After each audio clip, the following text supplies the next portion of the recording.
jarných školských správach televízie Halotelka vás víta Ľudská Adam. Dnešné správy budú opäť bohaté na udalosti zo života našej školy. V mesiacoch marec a apríl sa už každoročne konajú podujatia, ktoré majú niekoľkoročnú tradíciu. Či je to týždeň slovenských knižníc, či Slávik Slovenska, čaj o 15. alebo environmentálne aktivity k Dňu Zeme. Naviac je tu jar, preto vám prajeme príjemné jarné sledovanie nášho televízneho vysielania. Celosvetový ošiel vo vyhľadávaní talentov v rôznych oblastiach umenia zachvátil začiatkom marca aj našu školu v podobe prvého ročníka školskej súťaže Škultetýho má talent. Naša škola má talent. Presvedčili nás o tom 4. marca 2011 žiaci, ktorí neváhali a prihlásili sa do prvého ročníka súťaže Škultetýho má talent, ktorú pripravilo školské stredisko zaujímavé činnosti a žiacky parlament. Súťažilo sa v speve, tanci, dramatizácii, hre na hudobnom nástroji. Všetko pozorne sledovala odborná porota na čele s pani riaditeľkou. Do súťaže Top Talent postúpili Monika Ondrušková husle, Adam Procházka priečná flauta, Alex Palcat breakdance, Martin Gregorík spev, Ema Richterová tanec.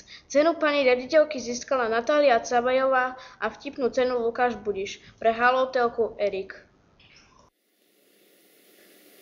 Rozprávky sú medzi deťmi stále obľúbeným žánrom. Niektorí žiaci radi čítajú, iní uprednostnia film alebo televíziu, ale 16. marca si Dobšinského rozprávku vďačne vypočuli všetci.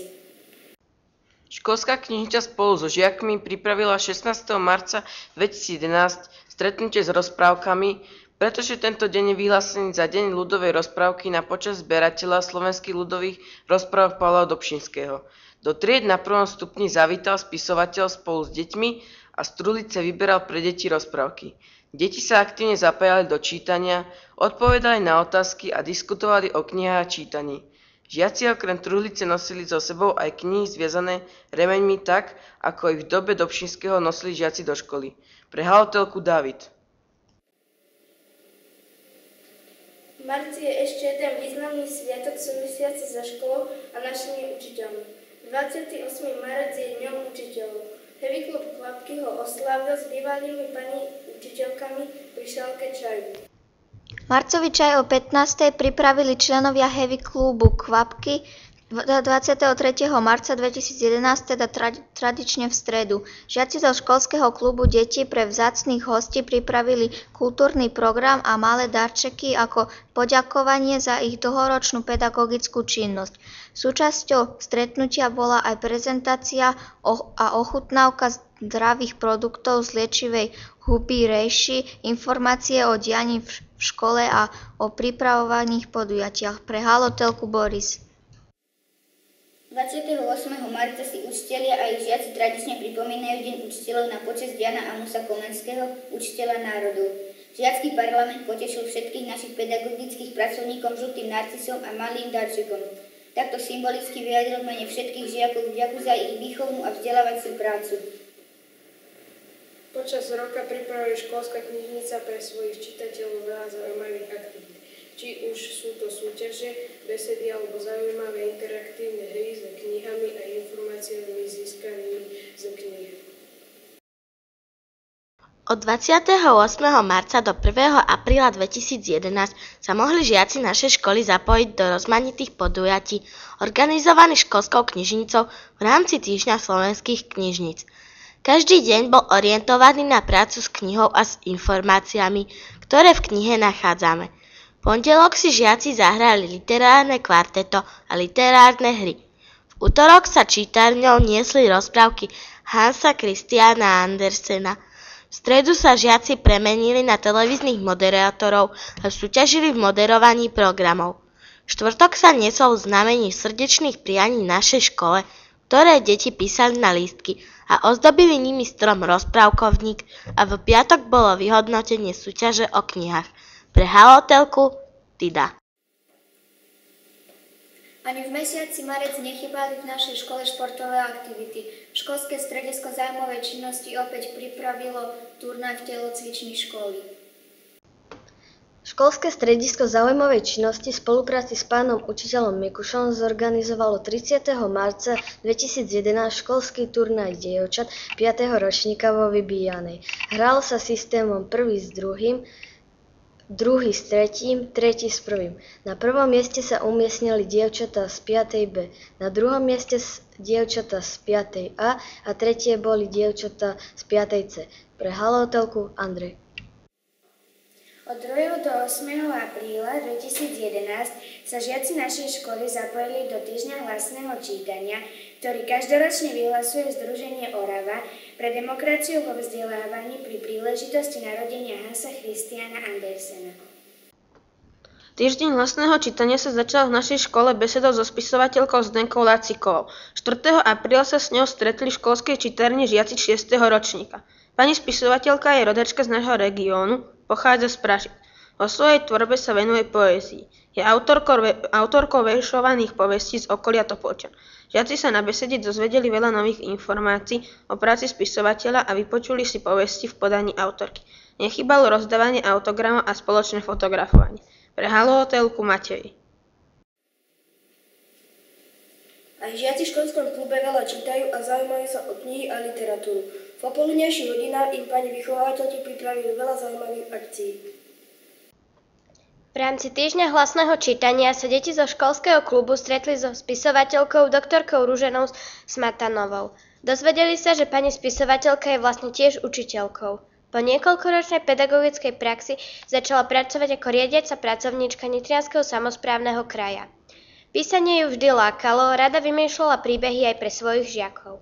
Jej knihy sú zábavné, ale hlavne poučné, o čom sa presvedčili aj druháci, ktorí s pani spisovateľkou živo besedovali. Pre halotelku Kaja. K jari nedomysliteľnej patria veľkonočné sviatky, ktorým symbolom sú aj kráslice. Medzi žiakov 4. a triedy 8. apríla 2011 zavítala lektorka pani učiteľka Zajacová, s ktorou deti vyrábali kráslice voskovou technikou. Akcia deti veľmi zaujala a najdôležitejšie bolo, všetky kráslice sa im vydarili.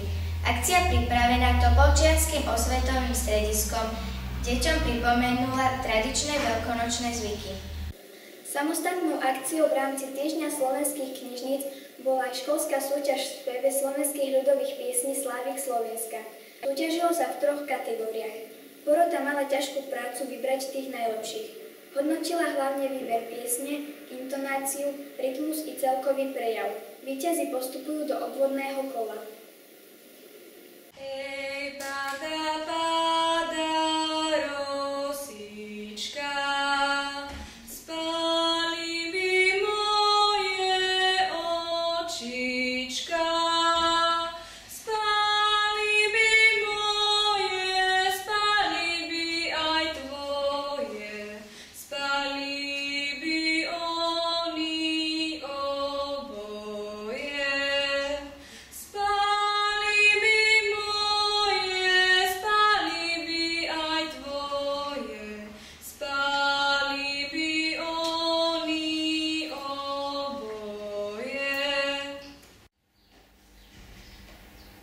Environmentálnej výchove sa v našej škole venujeme počas celého školského roka, ale apríl je mesiacom, kedy vyvrcholia všetky aktivity zamerané na ochranu prírody a našej planéty Zem.